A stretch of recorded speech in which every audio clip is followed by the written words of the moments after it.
சிறு வயதில் பேரறிஞர் அண்ணாவுக்கும் தலைவர் கலைஞருக்கும் எப்படி நாடகத்தின் மீது பற்று வந்ததோ அதேபோல் தளபதி மு.க.ஸ்டாலின் அவர்களுக்கும் நாடகத்தின் மீது ஆர்வம் அதிகம்.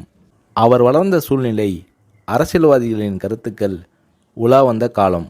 அவர் உள்ளத்தில் பதிவான செய்திகளாக இருந்த காரணத்தால் அண்ணாவைப் போல் கலைஞரைப் போல் மு.க.ஸ்டாலின் அவர்களும் 1971ஆம் ஆண்டு நடைபெற்ற பொதுத் தேர்தலில் ஒரு பிரச்சார நாடகத்தை நடத்தினார். முரசே முழங்கு என்று பெயர்.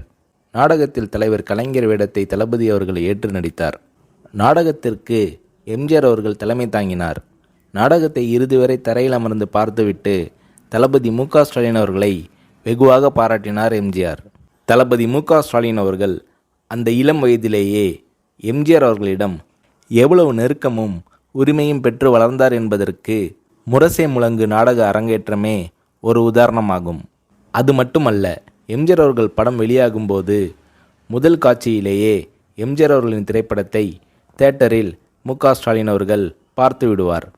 எம்ஜிஆர் அவர்களும் தொலைபேசியில் தொடர்பு கொண்டு, என்ன தம்பி படம் பார்த்தியா, படம் எப்படி உள்ளது என்று ஸ்டாலின் அவர்களிடம் கேட்பார்.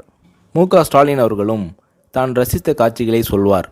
அத்தகைய பாசமும் பண்பும் கொண்டு பழகினார் தளபதி மு.க.ஸ்டாலின் அவர்கள். எம்ஜிஆர் அவர்களின் நல்ல ரசிகராக இருந்தார்.